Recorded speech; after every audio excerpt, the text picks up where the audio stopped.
in Tim Hicks' stomping ground as we speak. We're down in Niagara Falls. Yeah.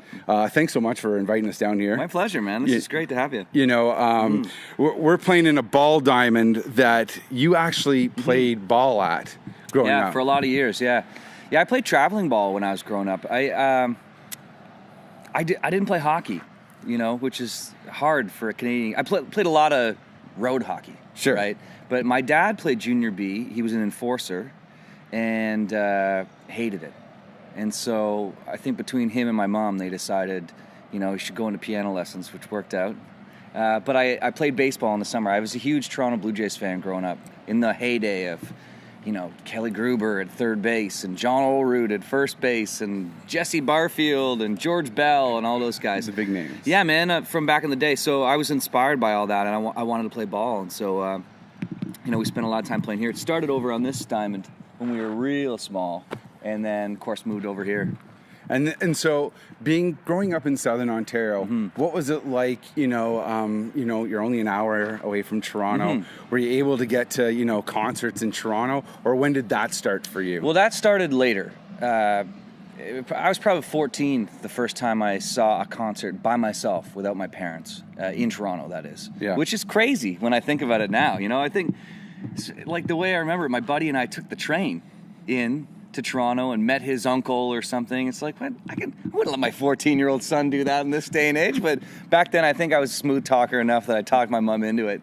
And, but Toronto was a world away for us back then. Like our world, like to go to St. Catharines where I live now was like, oh, you got to go to St. Catharines. Oh, wow. 20 minutes up the road. That's just it. It's not even. It's 10 minutes down the highway. But because our world was here and it was so small, you know what I mean? And you don't realize that until you grow up and you go away, right? Yeah. Just how small our world was back then.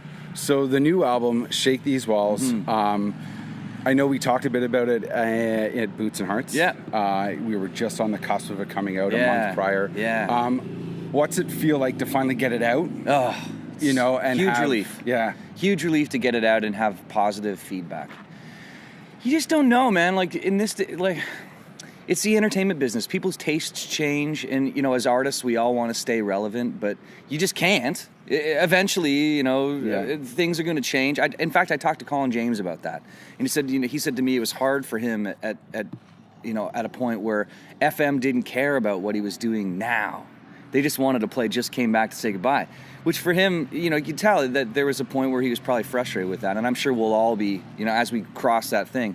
But, you know, to work so hard on a record like Shake These Walls, to put as much, you know, blood, sweat, and beer, as my friends in the Billies would say, and to have it come out and do well out of the gate and have positive feedback and still feel like, yeah, I'm still in this game is pretty cool.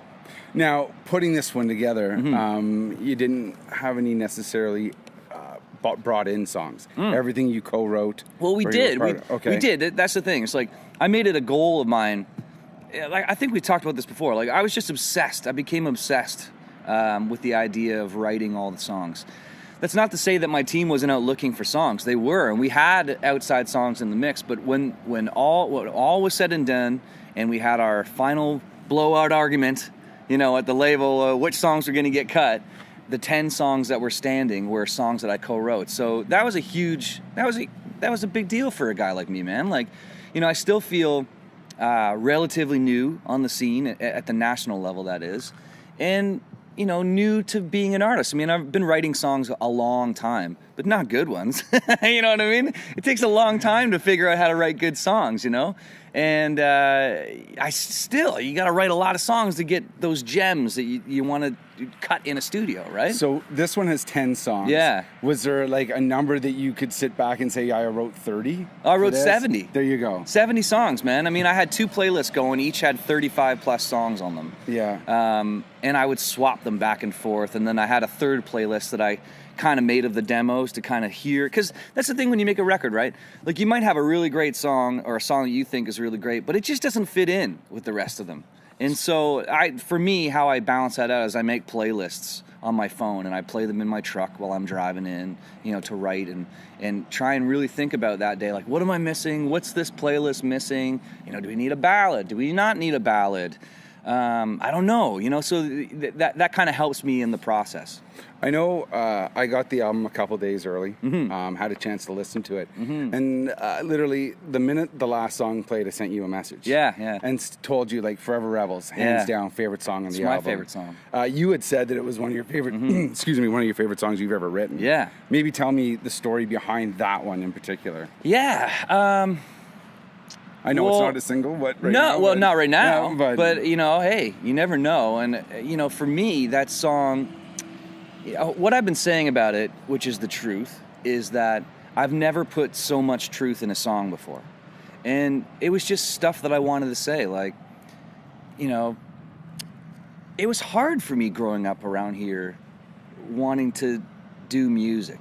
There was no scene down here. Everybody and their brother told me it was a waste of time, from family to friends and they all have your best interests at heart. Nobody wants to see their child suffer or fail. And so I had to face all that, from people that I loved, don't do it. You shouldn't do it. You're a smart guy, become a dentist, or like whatever it is, pick a path where it's laid out for you and you don't have to work so hard and blah, blah, blah. I couldn't accept that. Yeah. For whatever reason, there was a fire in me that wouldn't go out, and I had to go after it, whether that meant, winding up alone in a car broke, which was close a couple of times, right? Or whether whether I was going to have success. I didn't really know. All I knew was that there was something that was driving me to pursue this music thing. And in Forever Rebels, it talks a lot about that, especially the opening lines.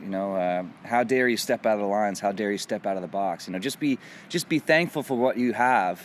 Don't go chasing a crazy dream for nothing. Like those were words that were said to me, and so it felt good, because when I met somebody like my wife, Amanda, that said, man, you got to go, you got to do it. Yeah. And her parents too, that were like, oh my God, you got to follow your dream. That was such a refreshing thing. Not to say that I didn't have people being supportive. Yep. I did.